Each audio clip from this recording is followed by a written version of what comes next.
Hey everyone, again, this is Uncle Phil, and with me, as always, Smooth Andy.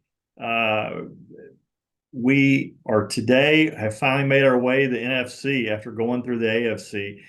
Today we start with the NFC East, and we're before we start, I just want to thank everybody for all the likes and the subscriptions to the YouTube channels. And please, those of you who are just now starting in, if you enjoy this, please like and subscribe to the YouTube channel. And if you're a fan of the content we're putting out, also take a look at my website at unclephilslocks.com and join us this year, as I've got plenty of picks for you guys this fall as always. So, Smooth Andy, the NFC East, we've got we talked about the AFC South being not very sexy with Houston and Jacksonville and Indianapolis, and it just um, really not that sexy. Now, this has all the sexiness. You've got Philadelphia, you've got Dallas, you've got the Giants, you've got Washington, you've got all that, but I'm not sure they're as good as the AFC South. I mean, this is kind of a weird division this year. There's so many subplots and stories to each team and kind of what's going on. Philadelphia, we talked about coach and quarterback, and kind of similar with AFC South with Doug Peterson and with Trevor Lawrence, and you've got the coach and Nick Sirianni, and or do you? And then Jalen Hurts, or do you have the right quarterback? I think we'll find out a lot this year. A lot of pressure on both of those people this year. You look at Dallas. It's always a little bit of a circus with Jerry. You've got Dak in the final year of his contract. Jerry, the GM, keeps thinking all these players are going to take a discount just to be with the Dallas Cowboys, and it turns out he's wrong. And none of them do, and he ends up overpaying for people he shouldn't pay for, and then he gets stuck, and he gets in kind of cap hell, and here they are. So you've got Dak playing, thankfully finally signed CeeDee Lamb. I mean, he just really doesn't understand the GM 101 thing of you sign people early, because if you see the market going like this, you sign them early so you don't have to pay them as much. But instead, he signs them at the very last minute while the market's already at the top, and just constantly, pays those players and puts the rest of his team in a bad situation because he can't sign everybody. Mike McCarthy's in his last year as well. So Micah Parsons still needs to be signed. So you've got some issues there. You lost your defensive coordinator, Dan Quinn. You somehow went out and found Mike Zimmer. I don't know where he was hiding, but you found him and you've resurrected him, and now he's the defensive coordinator. Now you go to Washington, who the aforementioned Dan Quinn is now the coach, gets his second shot after the collapse at Atlanta, the Super Bowl, to the Patriots. And he gets his second shot, and to see how things were going, a complete overhaul there. I mean, it's not often that you have an entire franchise completely get overhauled, but in Washington, you've got the owner, you've got all the way down, you've got a complete overhauling of the entire team. So that's an amazing story, as well as the sensational rookie Jaden Daniels, to see how he plays. Then you've got the New York Giants. You've got that kind of a mess. We saw Hard Knocks this summer, where Joe Shane at times GM just looked over his skis at what he was doing, and they realized they had a problem in Daniel Jones and couldn't trade up to get anybody, and instead took Malik Neighbors, and they overpaid. They should have franchised Daniel Jones and paid Saquon, and instead they did the opposite. They paid Daniel Jones top tier quarterback money at the time, and they didn't take care of Saquon and tried to franchise him. And then they let him test the free agency market, and he was gone. And now he's up the road in Philadelphia. So look, it's kind of a mess. And to me, you've got one of the more storied programs in the entire NFL and the New York Giants, and you know, they were one of the first five teams that joined the NFL back in 1925, and they've got this storied franchise. But right now, they seem kind of a mess. I love Dayball, but I don't love Joe Shane after watching him this year, and I'm not so sure I love Mara because John Mara, the owner, because he's the one who wanted Daniel Jones signed, and just kind of an odd deal. But your thoughts on the NFC East? I mean, to me, it's kind of a puzzling thing. It's kind of confusing to me. It's like um, it's like algebra when I was in school. I was like, it just never made sense. Well, I think it's a sign of a badly run organization when because if I recall correctly, and correct me if I'm wrong, Daniel Jones uh, signed his new deal before last season, right? Um, and then he got hurt. Yeah, Okay. So always hurt. true.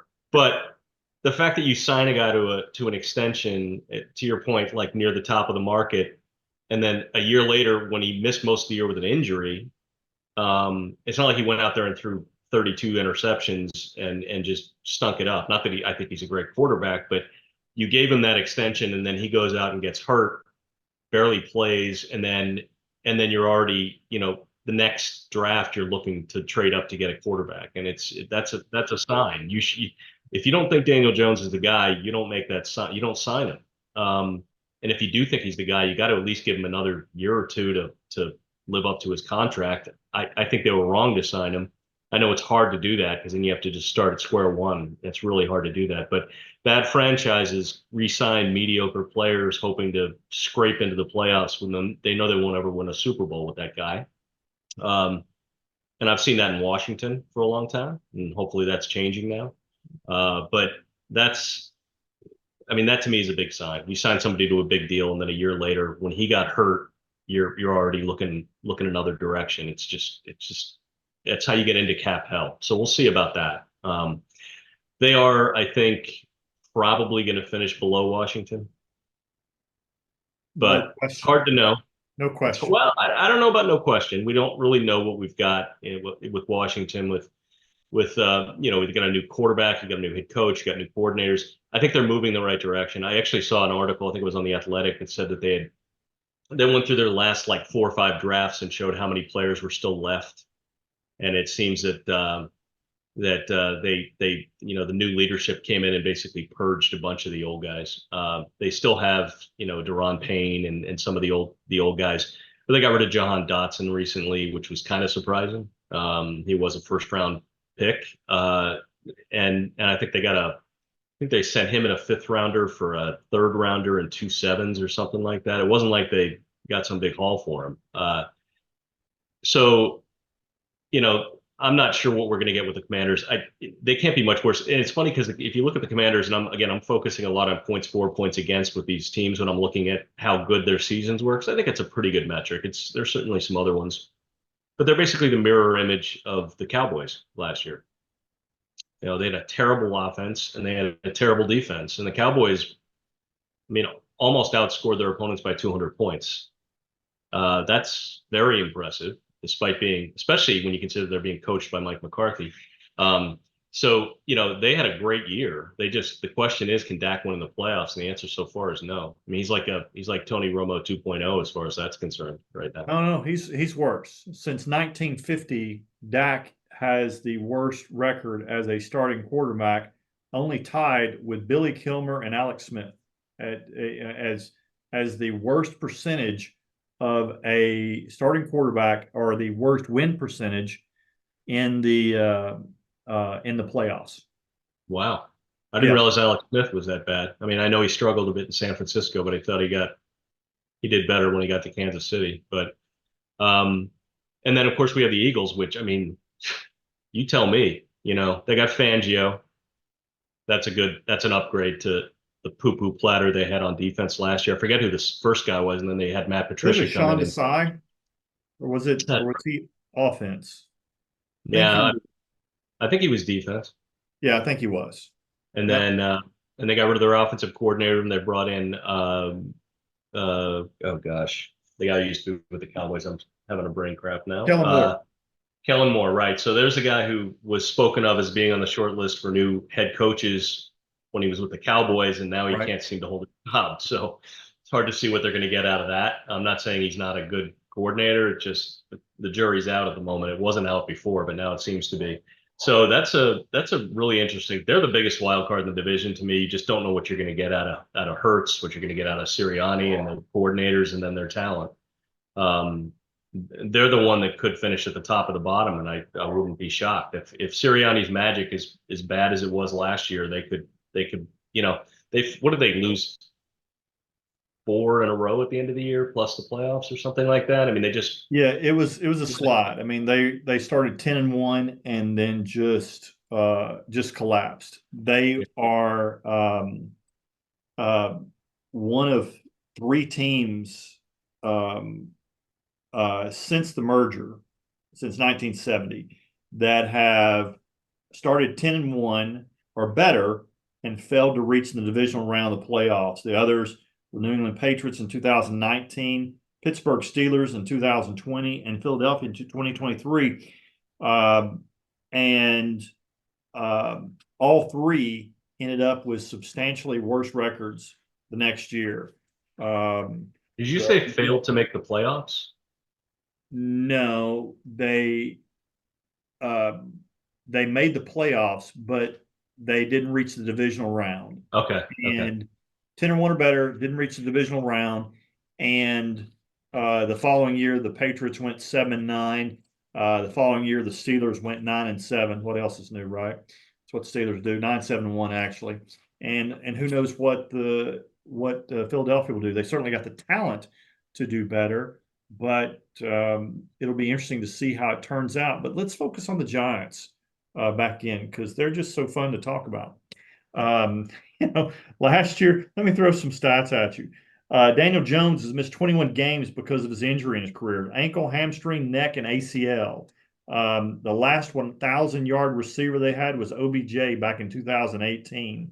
Um, the most sacks in a season in the last 60 years. The Giants were second at 85 last year, only to the Philadelphia Eagles back in 1986. So second in the history of the NFL at allowing sacks last year. Just a Hmm. terrible offensive line. Uh, you know, so just pretty bad. Daniel Jones hasn't thrown three TDs in a game since 2019.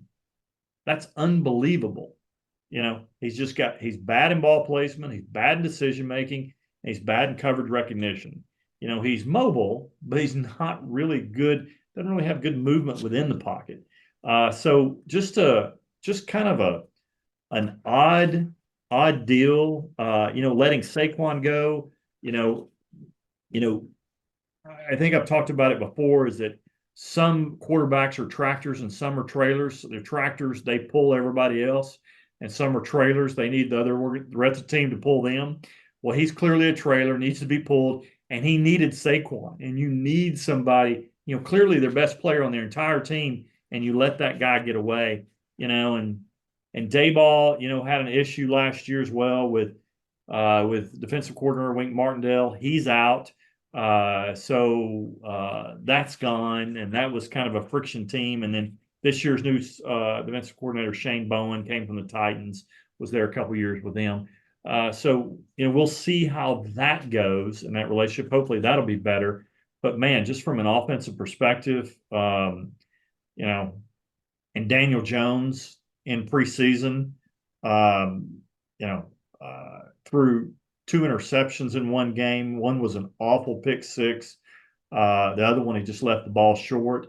He's just he hasn't changed. It's not the fact that he's making interceptions; it's that they're the same interceptions he makes year after year after year. There's just no growth there. I know it's driving Dayball crazy. I mean, Dayball's supposedly on the hot seat this year. But I mean, if they got rid of Dayball, it'd be just a terrible move. I mean, he's a great coach, but even him, as good of a quarterback whisperer as he is struggling to find the answer with Daniel Jones. And I'm not even sure that.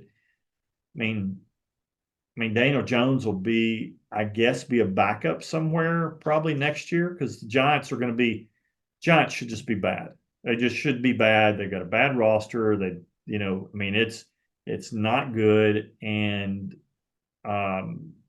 they should be fighting out with the New England Patriots in the top two, and for one of the top two quarterbacks, that's Dylan Gabriel at Oregon, or it's going to be Carson Beck at Georgia. That's where you're probably going to be pulling from as far as your quarterbacks, unless somebody else pops up in the college ranks. But it's still kind of an interesting deal. And no matter what kind of coach you have, if you don't have the quarterback right, then you're in trouble. So, any other parting thoughts of the Giants before we move on to someone else? Well, they picked Malik Neighbors in the first round. That was a probably that'll work out well. LSU run, top tier LSU wide receivers tend to work out pretty well, but we'll see. Mm-hmm. Jalen Hyatt from Tennessee got bumped to backup because of Malik Neighbors, so that looks like he's not working out so well. Wan'Dale Robinson and Darius Slayton, the other two wide receivers on the starting lineup. Devin Singletary is their running back. Mm. Not a terrible player, but you don't want him as your No. starter. You want him as your backup. Yep. Like to your point, the offensive line is terrible. There's Dexter Lawrence on defense, nose tackle's pretty good, very good actually, and one or two other good players. Yeah, this roster, I think they need to get rid of their GM and get somebody in there who can evaluate talent better because you just can't have a roster that looks like this going into the season and expect to get anywhere. And even if you had a good quarterback or an above average quarterback, and you don't, but they still got Tommy DeVito, third string, so True. Joe Shane, GM, looked over his head in Hard Knocks. I mean, he looked really over his head, and you're like, okay, I get it. I get why they're potentially so bad. I mean, Mhm. he's just, you know, if you saw Hard Knocks, the Giants, and you saw Hard Knocks, the Chicago Bears that's going on now, Ryan Poles, the GM for Chicago Bears, looks like a stud. Looks like he knows what he's doing. He's in command of the room. He's not asking anybody's opinion about what do you think. He's like, I know what to do, and I'm doing it, and I'm executing a plan.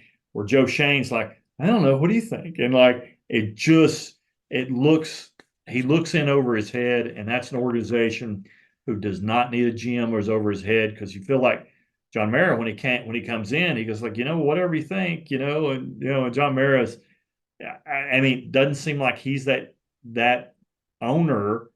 I thought he was this commanding owner, and he's not. He's just, he's part of the Mara family. He's always on the Giants, and he's like, okay, I mean, he wants to win, but he's not. Doesn't appear to be an alpha. So, if you had a strong GM, that would do it. But you can't have, a wishy-washy owner, and you certainly can't have a wishy-washy GM at the same time. You got to have somebody who comes in, takes control, and runs that franchise, and that's what the Giants are missing. And it's really the top down from the culture. So, if Brian Daboll got fired, went to some other organization that was better run, then he may end up coming out the winner of this. So it may be better for him to get fired, do that, but they're certainly going to have a record, it looks like, to be fired this year if somebody chose to do that. And I don't know. It'd be a terrible decision, but good. Well, let's move up the ladder and in no particular order, but let's go to Washington right now. Okay. This is your other favorite team in the NFL. You've rooted for them for a long time. Tell me your thoughts on Washington. They're actually my third favorite team behind Atlanta being number two now. Really? Been in Okay. Atlanta long enough, and really, I was a Washington fan first and foremost before Daniel Snyder, and he just sucked the life out of me. I'm Yeah. hoping they bounce back and become relevant again, and I'll root for them. It was just it was just, you go through 20 plus years of misery and it's just, it just sucks the life out of you. But that said, okay, Jaden Daniels is getting the starting nod over Marcus Mariota. Mariota has not quit yet on the team like he did with Atlanta. Um, they've Brian Robinson, Terry McLaurin, not a great receiving core except for McLaurin. They got rid of Dotson, as I mentioned earlier. Yep. Um, they're trying to rebuild their offensive line, and they're maybe average at this point, but we'll see. Defensive line, if Daron Payne and Jonathan Allen don't at least get fringe Pro Bowl consideration, I'm going to be really, really pissed because they kept both of those guys and they were dogs last year. But now they've got a new head coach. He's a defensive head coach who should be able to get the best out of them, assuming they have the motivation.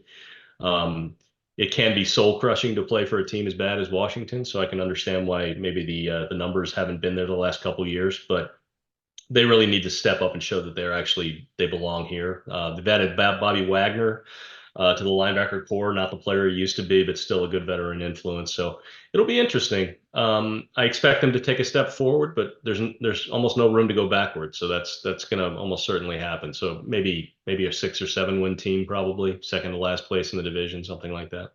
Yeah, interesting. Look, I certainly think that Dan Quinn has the inside track on, I think they're going to give the Cowboys problems. I mean, you've got a defensive coordinator. He came from the Cowboys.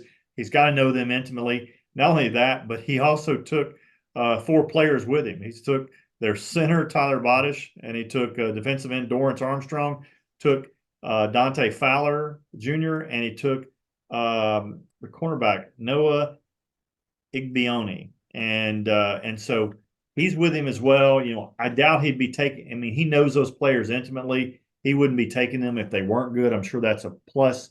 That's a positive for Washington, probably a net negative for Dallas. In that, he also took. Who else did he take? Um, he took the defensive coordinator. The defensive coordinator made Joe Witt Jr. He was the Hmm. Cowboys' secondary coach and passing game coordinator, so he took him with him as well. So again, uh, Dallas got weaker in a lot of ways. I know this is about Washington, but you know, Dan Quinn hurt Dallas when he left. So we'll see how things turn out. Jaden Daniels is appears to be really special from him.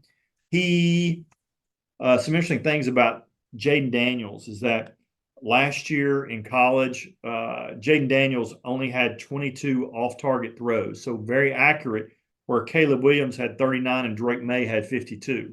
So although he was number 2, he was more accurate than them in college. He also, I think everybody gets really enamored by Caleb Williams, and they should. He's fantastic, or it seems to be, and his spin moves and what he does. But last year, Jaden Daniels forced 42 missed tackles in 2023, where Williams and May combined for 42. So Hmm. he's got some moves. He's got some shift. I mean, I know it's NFL. It's a little bit, and I mean that sarcastically, as in a lot different in the NFL, but at least he's got the wiggle to potentially do this. So it'll be interesting to see what Jaden Daniels does in the NFL. I'm excited to watch him, but I think you touched on it. Their offensive line is their Achilles heel, and it's average at best. And he's going to need some wiggle this year because he's going to be running a lot for his life, but which could make him more. He could end up being a rookie of the year candidate because it typically would go to a quarterback, and he's going to have a lot of rushing yards as well as passing because he's going to be running for his life a lot of times back there, unfortunately. But moving on, let's move up and I don't know if this is moving up or not, but we're going to discuss the Dallas Cowboys. And, This is moving up. Yes. yeah, we've taken some shots at them Yep. already. But I mean, again, this is a Cowboys team that, again, Dak's playing on his last year, and so is McCarthy. And, Dak I mean, it's, we talked about Tua, when Tua has to have a, it has to be over 50 degrees to have a winning record. Dak, on the other hand, is a lot different. Dak, he has to have a running game. Dak has um, the rushing game impact on Dak Prescott. Uh, when they have a 100+ yard rusher, he's 66-17. When they rush for less than 100 yards, he's 9-24. He has to have a running game. You cannot put it all on Dak. Statistically, he's Kirk Cousins with a little bit better mobility. Kirk's a little bit more accurate. But um, and and you did anything but give him a running game. You let Tony Pollard go to the Titans, and you brought in Zeke Elliott, who everybody thought he was washed after last year with New England. I mean, that's the only team that would take him, and nobody would take him this year except for, guess what? Jerry Jones and the Dallas Cowboys took him, and he's real good inside the 20s, just not real good at between the 20s.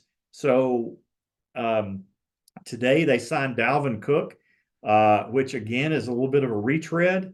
I mean, we'll see what he's got left in the tank, and if he can push the sun up a little bit longer on him. But that's their combo backfield going into this year, which just is tough. Deron Bland got injured, and he's out for, I think, at least 8 games. So I think that you know you've reincarnated Mike Zimmer. You Dan Quinn is gone.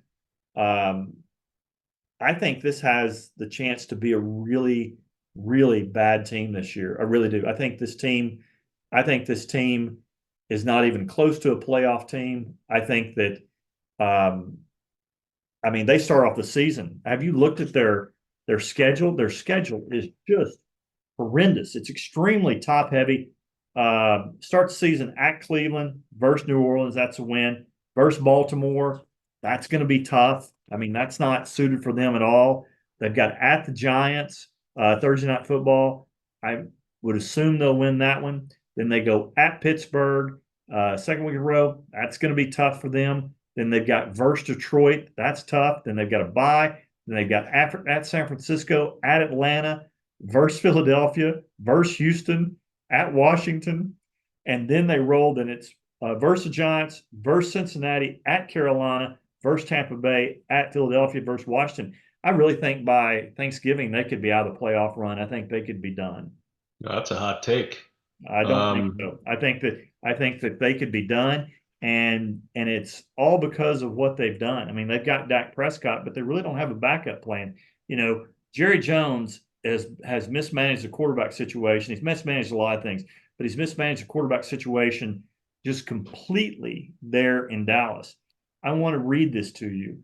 That I mean, I looked this up, and these are all the quarterbacks drafted by Dallas by Jerry Jones since Troy Aikman. Bill Musgrave in 1991, the 4th round. Quincy Carter in 2001 in the 2nd round. Isaiah Stanback in 2007, 4th round, got converted to a wide receiver. Stephen McGee, 2009, 4th round. Dak Prescott, 2016, 4th round. Mike White just got cut by the Miami Dolphins, 2018, in the 5th round. And Ben DiNucci, who just got cut by the Buffalo Bills in 2020 in the 7th round. The only guy that hit was Dak Prescott, and they actually had Tony Romo, but he wasn't drafted. He was undrafted free agent in 2003. So if you want to look in the mirror at somebody of what's happened to your franchise, look at this. And he just traded for Trey Lance, and he's the backup quarterback. And his final preseason game of the year, the 3rd preseason game that just happened recently, Trey Lance threw 5 interceptions. So, look, man, I think it's a mess. I think that you're not. Jerry Jones said back in January, "I'm going all in 2024." This is not all in. You're not giving. You're not. You're leaving your coaches and your players hanging out to dry, and I understand that. Green Bay, that the way you ended the season last year at home versus Green Bay was an absolute mess and a disaster. And, you know, it's a problem. So I don't think they're a playoff team, and I don't think it's close. Okay. I'm going to go against you on that. Good. I think you made a lot of good points. I think, you know, losing Dan Quinn probably is going to hurt, but maybe not terribly if if the replacement is pretty good. They've got talent. What is the status of Micah Parsons? I know they haven't signed him, but I mean, is it like they're working out some details and they're getting closer, or is it like they're miles apart and they're looking to trade him or something like that? No, no, no. They're not going to trade him. They're gonna camp, but they're probably not going to do a contract before the season starts. He's probably just going to play. I mean, he's not holding out. Okay. Because he's not listed on the depth chart at all. Yep. So that'll hurt if they don't have him. Yep. But they've still got CeeDee Lamb, still got Dak. Yeah, the running game. Oh Well, what have gosh, you I got beyond CeeDee Lamb? uh CeeDee Lamb Brandon gets injured. Brandon Cooks and Jalen. Okay, that's what I mean. Yeah, I know, Just stop but I mean, right there there. aren't a lot of teams that can go three deep with good wide receivers. I mean, most of them are going to have one good player, But and you got then to go at least two deep, you know, yeah, and, I agree. and and you don't have that. You know, we'll get to Philadelphia here in a second, but Yeah, Philadelphia goes three deep at wide receiver. You know, and even and you know and um, um, um, even, they even have a great tight end. So I mean, you're playing against that, and I just it's really amazing. You've got some stars and you've got some talent, but um, you know this is what you have when you have an owner who also wants to be the GM, and this is how things turn out. And with the ego he does, and he doesn't want to have the coach to have a coach come here and truly run it. He wants to have the coach in there that he can control and do what he wants to do. I So agree. it is He's what it he's is. better at it than Daniel Snyder was, but he yeah, this isn't a great roster, but this is still largely the same roster that scored 509 points and gave up 315 last year. That's why I don't necessarily see them having as precipitous a drop as you think. I could see them going 10-7, 9-8, maybe. I don't know. Maybe squeaking into the playoffs. I do think they'll drop off a little because they did lose a lot. They got, I think their number one pick this year was a left tackle, and he's going to Tyler Guyton out of Oklahoma, and he's going to be their starter according to the depth chart. That's a good sign, at least that you get a little bit of youth in that offensive line after all these years. So I don't see it being as big of a drop as you, but it's not outside the realm of possibility that all four teams in this division miss the playoffs, and I know they won't because the division winner is going to make it. One of them has But to win it. by all accounts, yeah, like by their record, does not deserve to be in the playoffs, and somebody has to go. So I wouldn't be shocked. It depends on really if the Cowboys drop enough, and if the Eagles, what are we going to get from the Eagles? So Well, that's the last word on the Cowboys. We'll move to the Eagles as you good segue for them. thanks. The Eagles are look by all just on paper, we don't play on paper, but on paper the Eagles should win this division, but they easily could implode. I mean, it's well known that Jalen Hurts and Nick Sirianni don't have a good relationship. Didn't last year, to the point where Nick Sirianni would call play calls and Jalen Hurts would completely pull an Aaron Rodgers in the huddle and go, "We're not running that." And he'd run something completely different. And they just go the sidelines and they just didn't have this communication.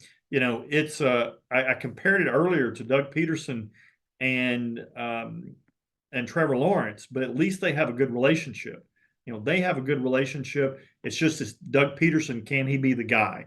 And right now we're seeing if Nick Sirianni, it's like Shane Steichen, all these guys, Nick Sirianni and Jalen Hurts were only good under Shane Steichen. And which one of these two will emerge or will neither? Will this completely implode? Look, I have so many questions about this team. I think you lost a tremendous amount of leadership when you lost. You talked about earlier how important, or yesterday when we were talking about Kansas City, how you were so excited about Creed Humphrey being signed again, how important the center position is, and how important that is when you lost one of the best centers to ever play the game in Jason Kelsey. And will the tush push still be the tush push now that Jason Kelsey's gone? Will the protection still be as good? You lost that vocal leader.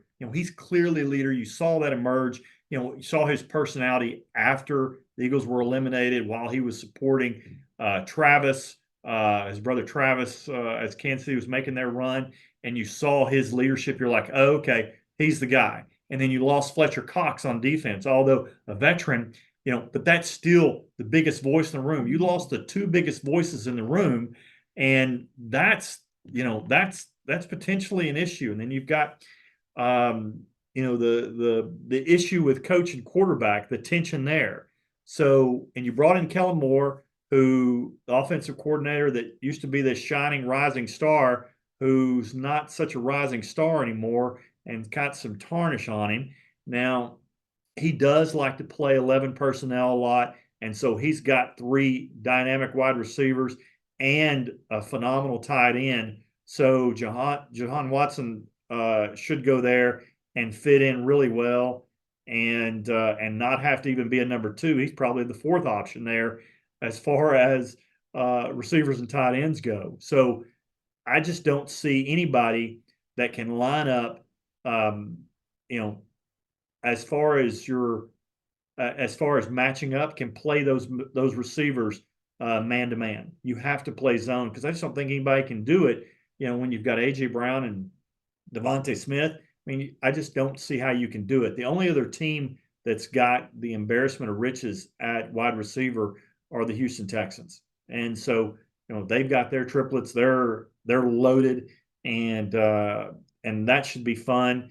But I just don't know how this one's going to turn out. It really is concerning to me to see how it goes. What are your thoughts on the Eagles?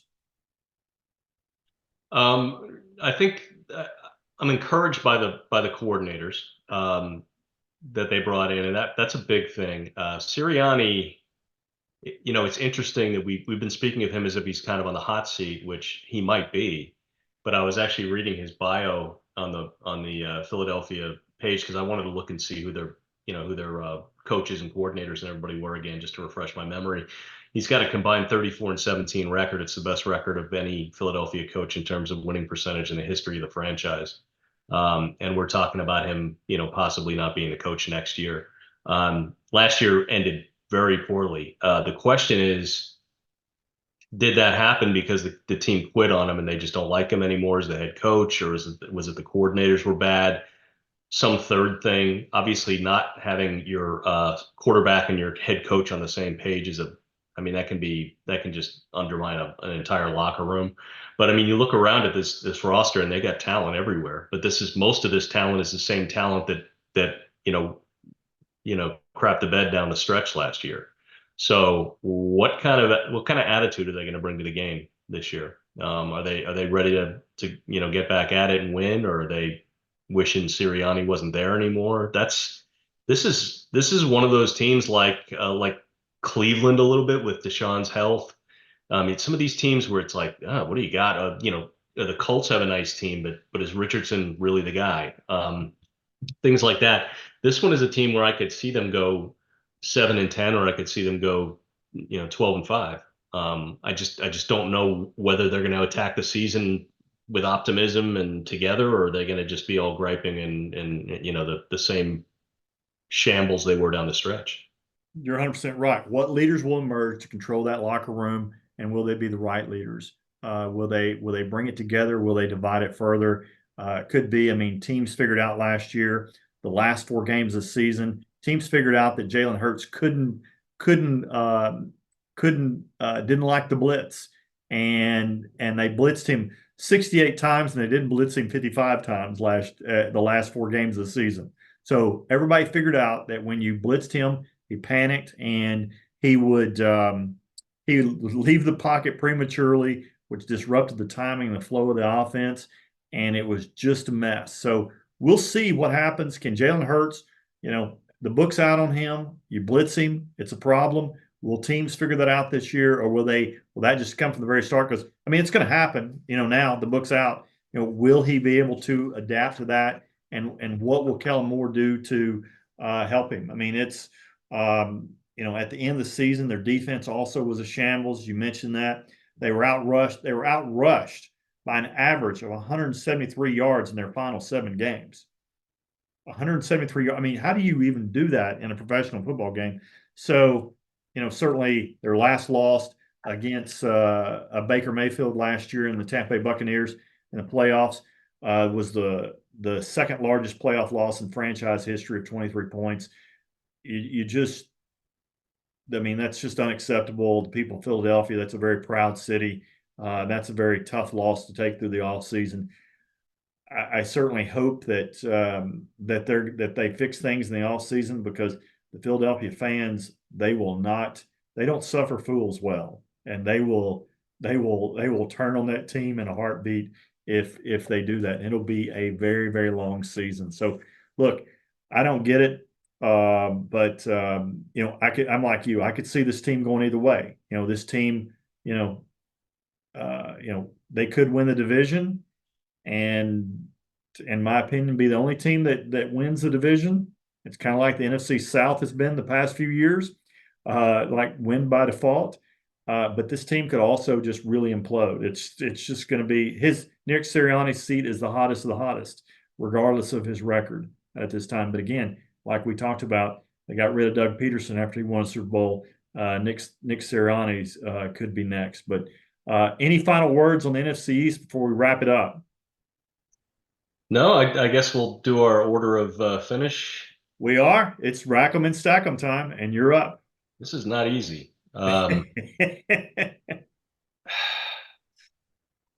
Boy. All right. Bottom is going to be Giants. I think third is going to be Washington. Mhm. I'm going to say Eagles at first and Cowboys at second. Yeah. We're identical again. We're agreeing on this, but I think we just disagree on how they might all get there and how they might their win-loss record at the end. But Smooth Andy, enjoyed it.